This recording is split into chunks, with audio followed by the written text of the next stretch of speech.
So hello guys, for today's video gagawa tayo ng gumamela na crochet flower tutorial. So, kailangan nyo lang mag-prepare ng 5-ply milk cotton yarn yung gamit ko.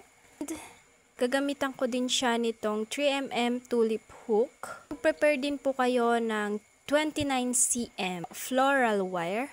Siyempre scissor for cutting yarns. And mag-prepare din kayo ng isang stitch marker. Petals, ito lang po yung kakailanganin natin para makagawa tayo ng petals.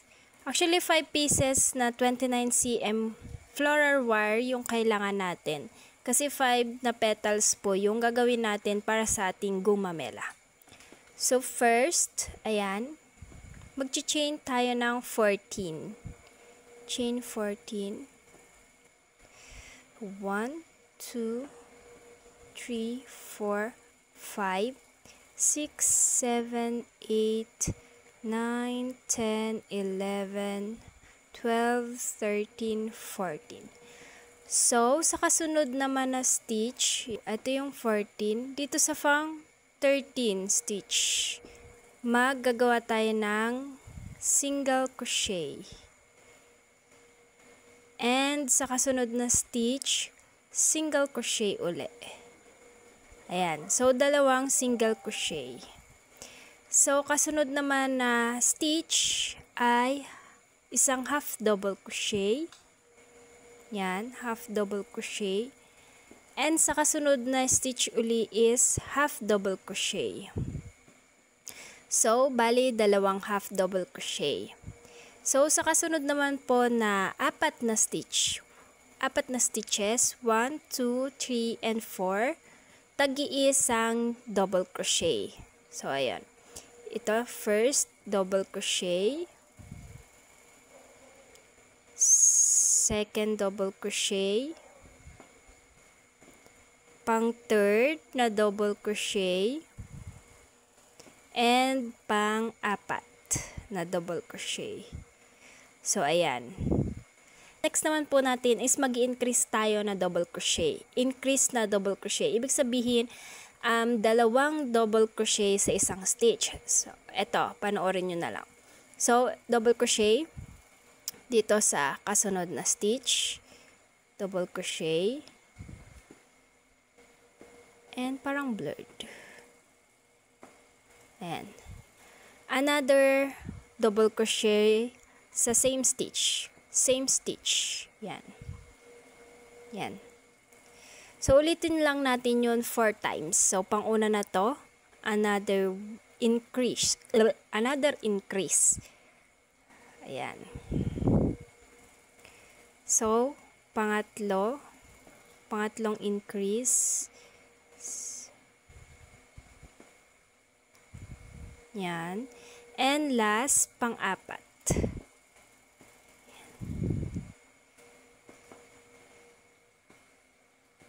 Okay.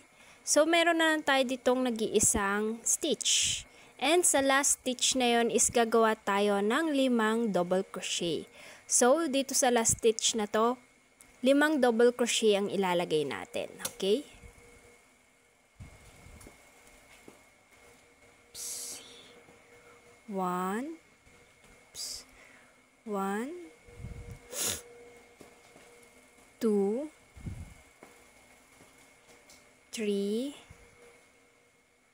4, and 5. So, ayan. So, sa other side, same pattern lang din po yung gagawin natin. Una, yung double crochet na increase. So, ayan. 4 na double crochet na increase. So, mag-start tayo dyan. Isang increase. First increase natin sa other side. Okay. Sama nyo na to para malak na natin, no? Second increase. Second increase. Okay. Third increase.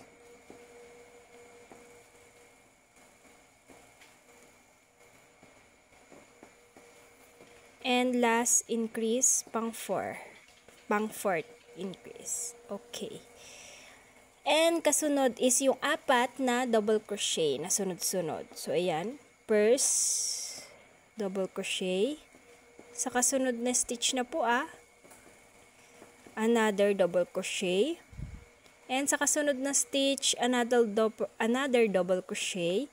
And last is sa kasunod na stitch, double crochet po uli. Okay, may 4 na stitch na lang po tayo.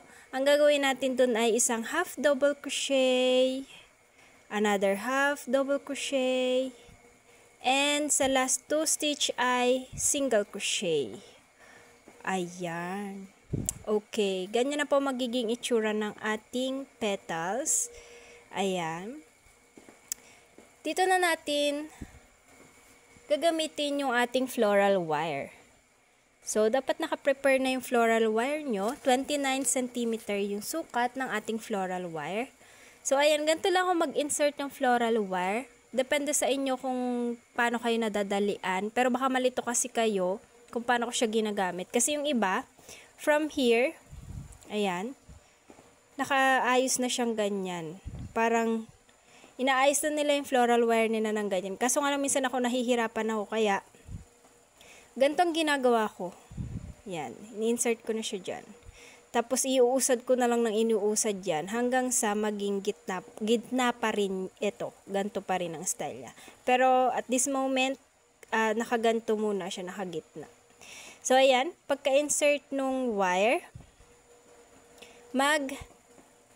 single crochet tayo. So ayan. Dun sa first single crochet na ginawa natin kanina, dun mo i-insert yung hook mo para sa ating pangalawang layer, sa ating round 2. So ayan, naka-insert na yung hook ko. Drop the yarn. And of course, dahil nag-insert na nga tayo ng wire, ayan, nakakasama na siya dyan. And make a single crochet. So, first single crochet natin to, gagawa lang tayo ng 8 single crochet. Sunod-sunod na 8 single crochet. So, ayan, first single crochet, second, third, fourth, fifth, okay, 6, 7, and 8. So, ayan. After ng 8 single crochet, gagawa naman tayo sa dalawang magkasunod ng dalawang half double crochet. Okay? Half double crochet, half double crochet, and another half double crochet. So, ayan. Dito na natin gagamitin yung stitch marker natin kasi ang hirap magbilang. Okay? So, from here, dito sa kasunod na stitch, magbibilang tayo ng 17 stitches. 17, okay? Habaan ko lang to. So, ayan. Sabayan nyo na lang ako magbilang kung hindi nyo masyadong makita. So, ayan. Basta from here, sa kasunod na stitch, paikot, 17 stitches yung kailangan natin bilangin. So, ayan. So, 1, 2, 3, 4, 5, 6, 7, 8, 9, 10, 11, 12, 13, 14, 15, 16, 17. So, ayan. 17 stitches, doon natin ilalagay yung stitch marker natin sa pang 17. So, ayan. So, doon kasi sa 17 stitches na binilang natin kanina is gagawan natin every stitches ng 3 double crochet. So, para hindi tayo malito, nilagyan na natin ng stitch marker para hindi tayo bilang ng bilang, no? So, ayan. Sample. Wait. Nag-blurred. So, sample. Sa kasunod na stitch ng half double crochet natin kanina, so ito na yung pang first natin. Doon sa 17. So, gagawa tayo ng 3 double crochet sa same stitch, no? 1, same stitch ha. 2, and 3. So, ayan. Same stitch, 3 double crochet. So, ayan. Sa next stitch, ganun uli. 3 double crochet. So, ayan. So, gawin nyo lamang yung 3 double crochet, no? Sa bawat stitch hanggang dito sa stitch marker. So, balikan ko kayo kapag natapos ko na hanggang dito sa stitch marker. So, ayan. Andito na tayo sa ating stitch marker. Tanggalin lang natin yung ating stitch marker dahil gagawin din natin yan ng 3 double crochet. So, ayan. Ito na yung pang 17. 3 double crochet. 1, 2, and 3. Medyo masikip na nga lang siya, no? Pero tiyagain lang natin kasi ganyan talaga yung style niya. So, ayan, after po nung 17 na tagtag-3 double crochet every stitch, next stitch na ang gagawin natin ay half double crochet. So, sa next stitch po half double crochet and another half double crochet. Make sure nyo lang na wala kayong mas lalagpasan na stitch ha, kasi medyo sumisikip kasi siya gawa nga nung tagta-3 double crochet na ginawa natin. So, ayan. Sa the rest na stitches, puro single crochet na lang. 8 single crochet po ang total. So, ayan. 1, 2, 3, 4, 5, 6, 7, and 8. So, 8 single crochet, no? And ilak natin siya gamit yung single crochet dun sa pinakang first single crochet na ginawa natin dun sa isang side. So, sana na-gets nyo, no? Hindi pala single crochet, slip stitch. So, ayan. Sundan nyo lang yun nasa video. And, of course, cut na natin yung yarn. Ayan. And, cut na rin natin tong excess yarn sa likod. Ayan. And, ganito na yung magiging itsura niya. Medyo ibuka lang natin yan para mas lumaki yung petals natin. So, gagawa lang kayo ng total na 5 pirasong ganito, same pattern. Mas better kung nagtitake note kayo para hindi kayo malito at sa kasunod na petals na gagawin nyo is dire-diretso na kayo kasi at least, diba, na take note nyo na yung pattern, madali lang naman, kaya magagawa nyo na uli ito sa other petals. So, kailangan natin ng 5 in total. So, ayan na yung 5. Nakagawa na ako ng 5. Ayan yung 5. 1, 2, 3, 4, and 5. So, kung trip nyo, no, pwede nyo naman iikot itong dulo dito. And then, i-glue para malinis. Pero minsan kasi tinatamad na ako, hindi ko na siya i-glue kasi matatakpan din naman yan mamaya pag binalot natin. So, ayan. And next natin is yung paggagawa ng pinakang nasa gitna before tayo mag-assemble. And of course, yung dahon natin and sepal. So, ayan. Let's go. So, ayan. Dito naman sa mga parang nasa gitna. Ano bang tawag doon? Basta yung mga nasa gitna ng gumamela. So, gagamit lang tayo ng 5-ply milk cotton yarn na color white. And nag-prepare ako dito ng isang 20 cm long na floral wire. And 5 piraso nung 10 cm ang haba. So, 5 pirasong 10 cm and 1 pirasong 20 cm. So, ayan lang po yung gagamitin natin. And, nag-prepare na rin ako ng hot glue. So, ayan. Konti na lang yung aking white na yarn. So, kasya naman na yan. And, ganito lang po yung gagawin natin, no? Sa dulong part nung ating floral wire, na 20 cm, ikot lang po natin ha. So, ayan, medyo umusa tayo dito sa part na medyo pagitna. Ayan, so, pag ganun lang natin, ikot lang, yan.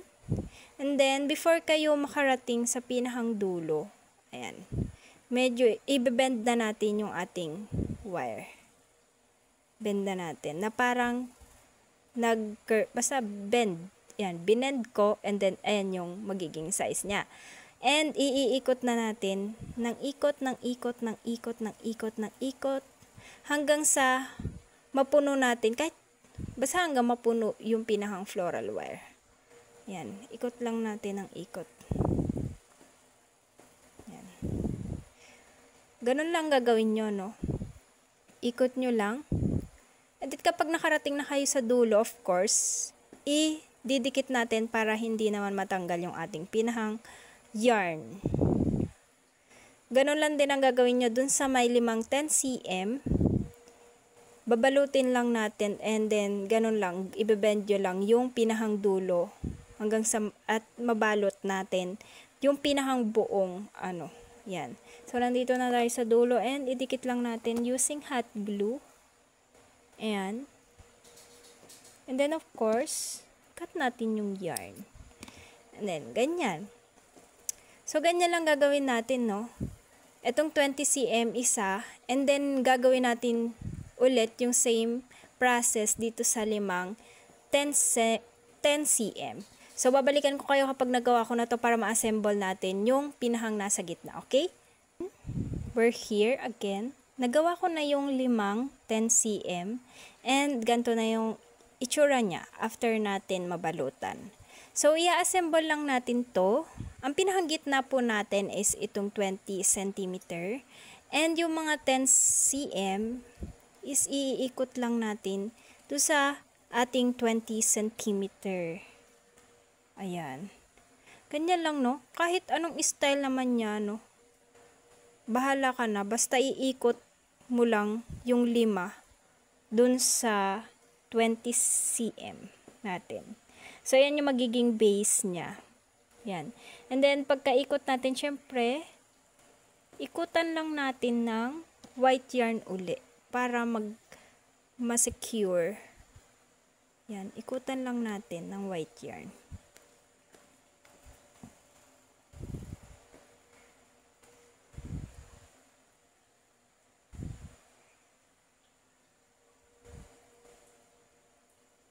Then, after, of course, ilock natin using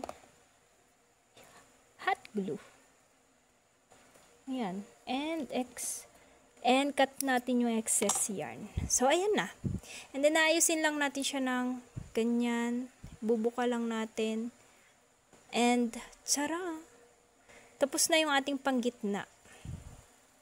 And, set aside muna po natin to and gagawa tayo ng ating leaf. So, sa paggawa naman po ng ating leaf, of course, mag-prepare tayo ng ating wire. Ang haba po ng ating wire is 25 cm. So, ayan.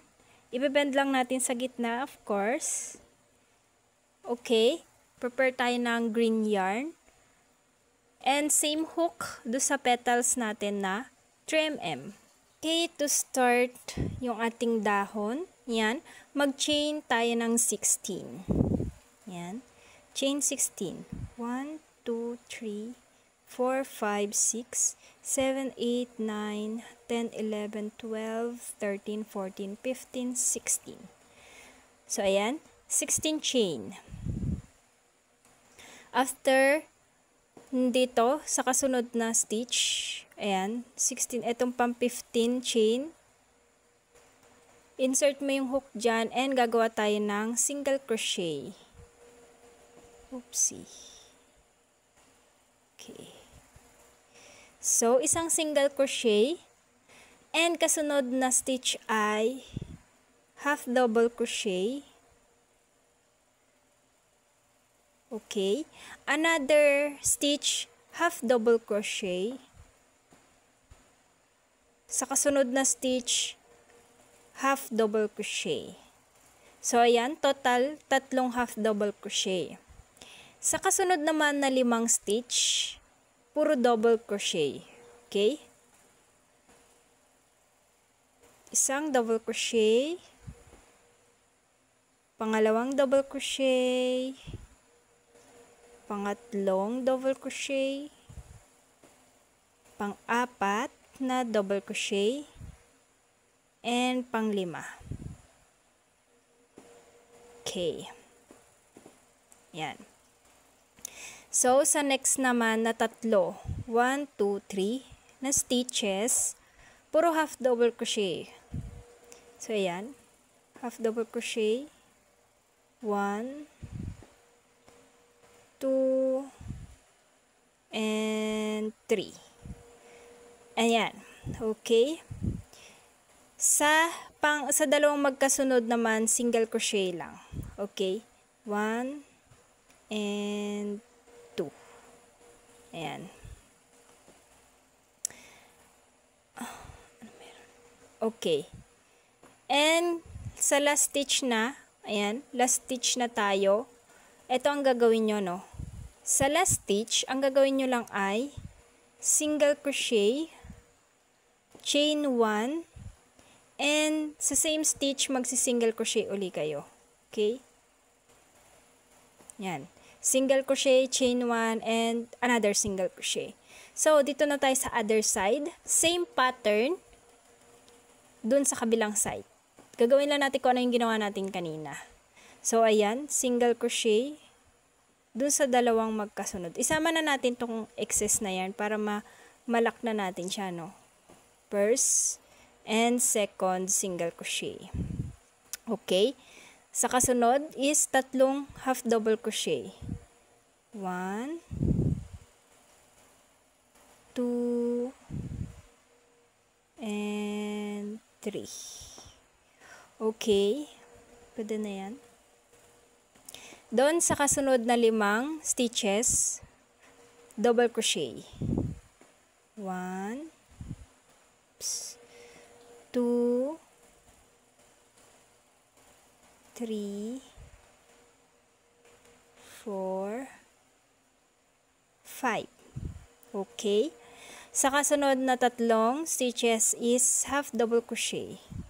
1, 2, and 3. Okay, sa last stitch ay single crochet. Ayan. So, insert nyo lang yung hook nyo dun sa first single crochet na ginawa natin dun sa kabilang side. And yung ating 25 cm long na floral wire, insert na natin yan. Okay? Ayan. Insert na natin yan. O, yan. Okay. So, gagawa tayo ng single crochet. Yan. Single crochet.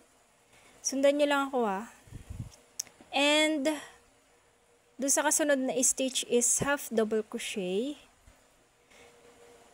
And, ito. Gagawa tayo ng 5 double crochet increase sa magkakasunod na stitch. So, bale, increase na double crochet sa 5 magkakasunod na stitch. Okay? Let's start. First increase, 1. Second increase.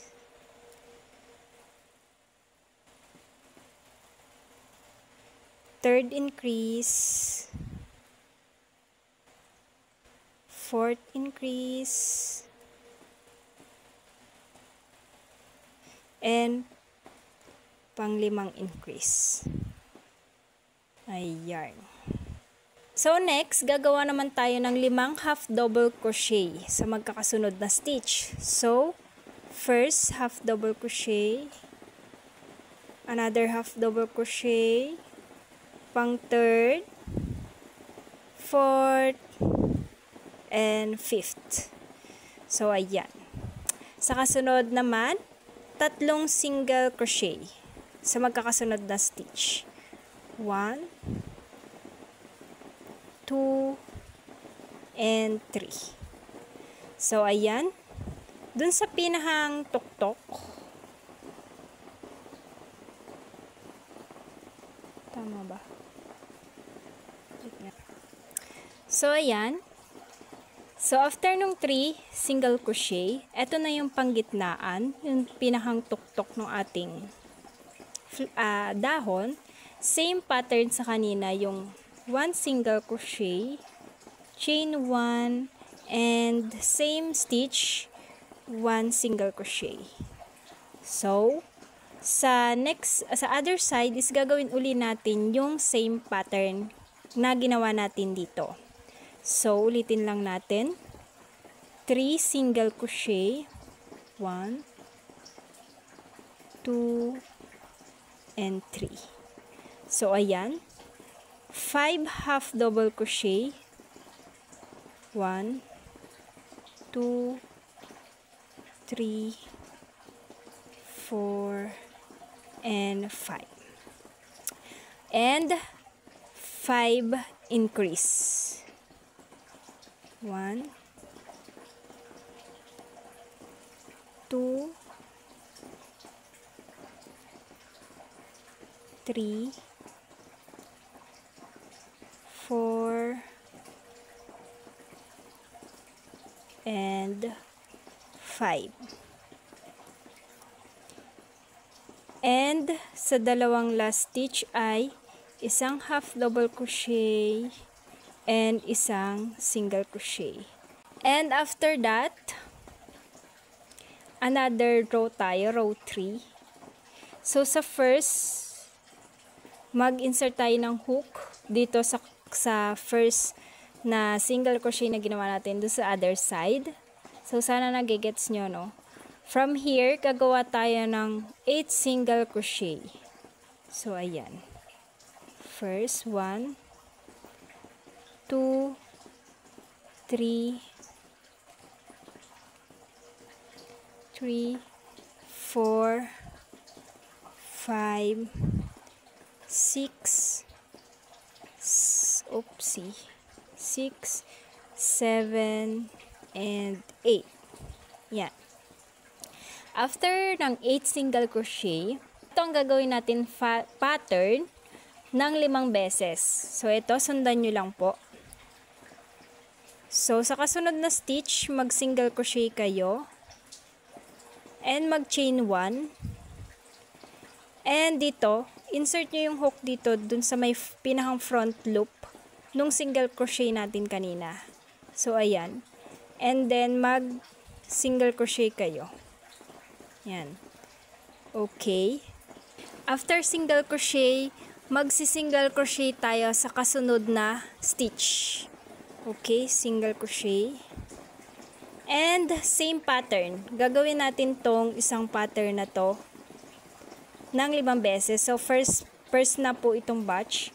So, ulitin lang natin. Sa kasunod na stitch, no, mag-single crochet kayo, chain 1, and sa front loop ng single crochet natin, insert your hook, and mag-single crochet kayo, and another single crochet sa kasunod na pong stitch.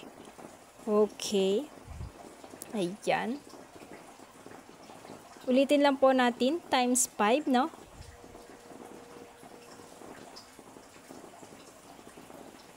Pangatlo.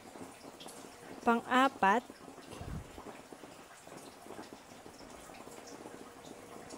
And pang-5.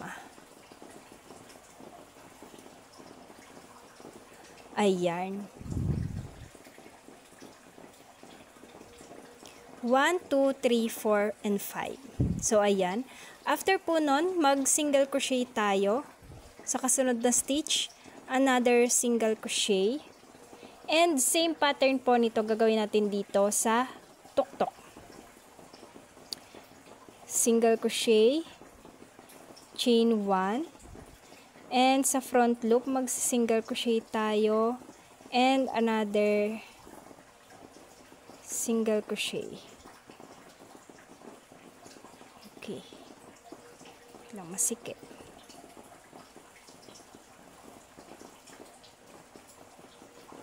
Yan. And then, same pattern sa kabilang side, no? 2 single crochet. 1 and 2. Ayan. And then, ulitin lang po natin yung pattern na ginawa natin. Single crochet, chain 1, front loop, single crochet, and the next stitch is single crochet. So, ulitin lang natin yon ng 5 beses. Okay?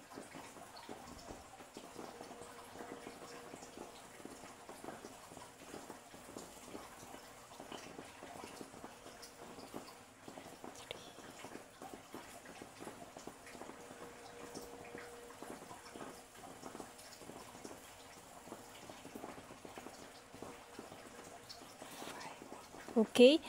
1, 2, 3, 4, and 5. after nung 5 nating ginawa, so dito, puro single crochet na lang, no?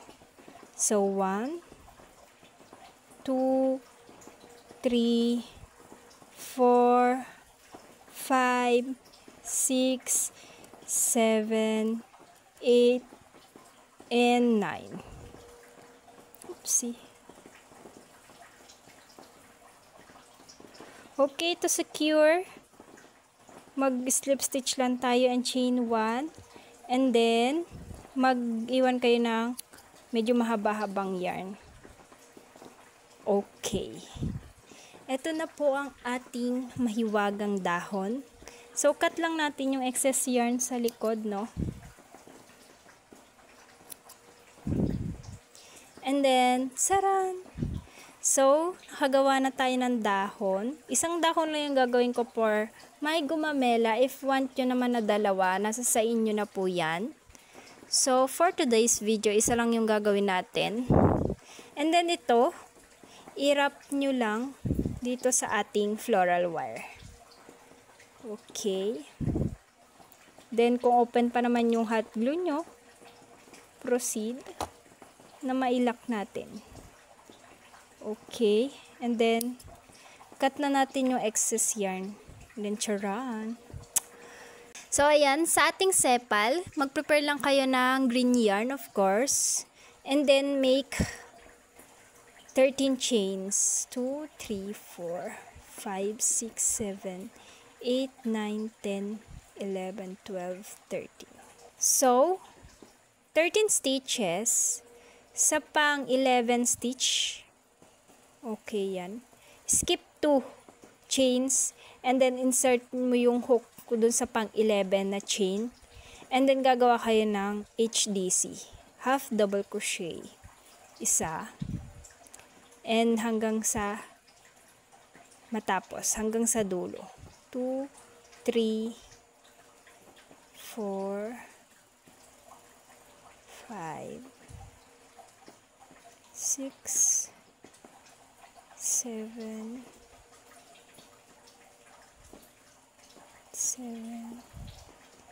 8, 9, and 10. Okay, in total meron tayong 10 half double crochet. Kasama yung hindi, bali 11 half double crochet yan kasama itong 2 chains kanina. So, 1, 2, 3, 4, 5, 6, 7, 8, 9, 10, 11 half double crochet ang meron tayo. And then, next pattern is mag-chain 5 kayo. 1, 2, 3, 4, and 5. So, dito sa chain 5, sa first stitch, dito sa chain 5, mag-slip stitch lang kayo. And then, sa kasunod na stitch, mag-single crochet. And then, kasunod na stitch, half double crochet. Okay. And then, sa last stitch, mag-double crochet kayo. Okay. Yan. Turn your work nyo na lang, no? And then, skip nyo to. And then, dito sa next, mag-slip stitch kayo. Okay? So, repeat lang natin yon. After mag-slip stitch, mag-chain tayo ng 5, 2, 3, 4, and 5. And then, ulitin lang natin yung pattern. Slip stitch. Sa kasunod na stitch ay single crochet. Sa kasunod is half double crochet. And then, sa last is double crochet. Skip 1 stitch and slip stitch sa kasunod. And repeat na hanggang makabuo kayo ng 5. Okay, babalikan ko kayo after nung 5 pattern. So, okay, natapos na natin yung 5. So, skip 1 stitch and slip stitch. Okay, chain 1 and cut the yarn. And ito lamang po ang ating sepal. Ganyan lamang siya ka-cutie-cutie. And then, let's start po tayo sa ating pag-a-assemble. Okay, sa pag-assemble naman natin, syempre mag-prepare lang tayo nitong 40 cm long nating wire. And then, yung leaf na ginawa natin, yung panggitna, nakalimutan ko kasi kung anong tawag dito eh. Basta yun, yung panggitna ng gumamela. And then, yung sepal. Of course, hindi mawawala yung 5 petals na ginawa natin kanina. And then, prepare nyo na rin yung hot glue. Make sure na mainit na para magamit na natin agad. Okay? Okay. And, mag-prepare din pala kayo ng green yarn, pambalot ng ating wire. Okay. First, na gagawin natin is, pagdidikit-dikitin natin tong petals. Yung iba, ginagawa nila is direct na dun sa wire, pinahang stem natin. Pero this is my way para mabilis at even yung pagitan nilang lahat. So, ayan. Ganito lang ginagawa ko, no? So, lalagyan ko na ng hot glue dyan sa gilid. And then, kakabit ko tong kasunod na petals. Ayan. Nahihirapan kasi ako dati, pagka dinadirect ko dun sa may pinahang stem. So, ito yung pinaka nadadalaan kong way. Okay. Next, ganun uli. Hot glue. And then, ikabit lang uli natin yung kasunod na petals. So, ayan. Nexy. Kabit lang uli natin. Hanggang matapos yung 5. Make sure nyo lang na nakakabit na ng maayos, no? So, ayan. Okay. So, ganyan na magiging itsura niya after nyong mapagdikit-dikit yung 5 petals o yarn. And then, habang pinapatuyo natin siya, grab nyo na yung pinahang stem nyo. And then, itong panggitnaan ng ating floral. Ay, ating gumamela. So, ayan. Okay. Ayan lang, ganyan lang siya. Pag didikitin lang natin ito, it's either lagyan nyo ng glue para ma-double na secure. Lalagyan natin ng glue para secure. Ow! And, babalutan natin ng wire para ma-double, ng yarn para ma-double secure. Yan, balutan lang natin, no?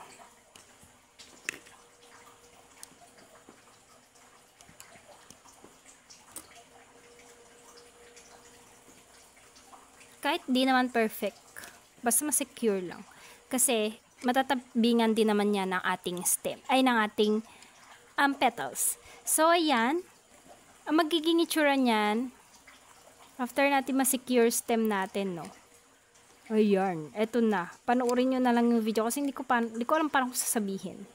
So, ayan, ilalagay na natin sa gitna, itong panggitna natin, of course. And then, eto, since eto na yung nasa ilalim, tanggalin ko nga muna to. May mga excess yarn pang hindi natanggal. So, ayan. Dahil ito na itong petals na to ay nasa ilalim na nito, eto na ang ipang-iibabaw natin dito. Para alternate. Diba? So, ang gagawin nyo lang is, lalagyan natin ng glue. And then, ikakabit natin dun sa another petals. So, ayan. So, ganyan na yung gitna niya. Mamaya na natin siya ibubuka. Make sure lang natin na nakadikit na yung ating mga petals. So, ayan. And dahil nandito na rin naman yung ating yarn, ikot na natin ng iikot yan para ma-secure na yung ating mga petals. Ayan. Ikot nyo lang ng ikot. Dumudulas kasi siya kasi yung wire. Pero, sige lang kayo. Kahit di naman masyadong perfect yung sa side na yun, kasi may sepal naman tayong ilalagay.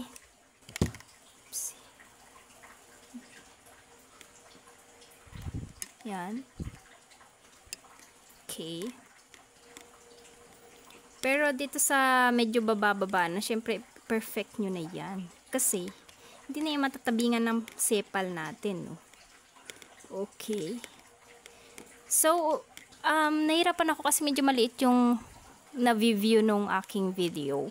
So, paikutan nyo lamang yung inyong stem hanggang sa length na gusto nyo paglagyan ng ating dahon. So, babalikan ko kayo, okay? Okay, I'm back. So, dito ko siya gustong i-insert yung dahon natin, no? So, ganito lang ako mag-insert ng dahon, no? Kaya, binalot ko yan. Mas maganda kasi yung medyo may tangkay pa yung dahon natin. Kaya, ayan. And then, paka-secure lang ulit natin. Ikot lang. Ayan. So, ayan. Ikot-ikot lang natin hanggang sa matapos natin. And, isi-secure natin ng hot glue dito sa dulo. Para hindi naman matanggal yung ating inikot-ikot na yan. So, ayan. Nandito na tayo sa dulo. Kaya naman, isi-secure na natin siya using our hot glue. Ayan, ayan, ayan. And then, of course, kakat na natin yung excess yarn. Okay, next. Dito na tayo sa ating sepal, no? Itong sepal, napakadali lang nitong idikit. So, ididikit lang natin siya using hot glue. So, lagyan lang natin siya dito ng hot glue and ididikit lang natin siya paikot. Make sure lang na magtatagpo yung dalawang dulo ng ating sepal. So, ayan. And then, pagtaliin lang natin tong excess na yarn. Okay. And then, cut. Yarn.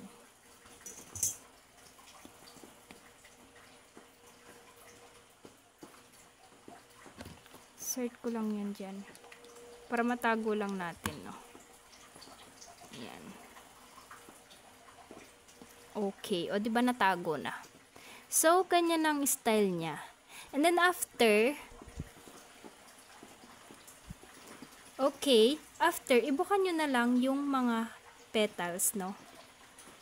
Yan. So, bubukan nyo na lang yung mga petals. Ayan. So, ayan na. Bali, tapos na ang ating gumamela. Ayan yung style ng dahon niya. Okay. And then, ito na yung pinakang flower.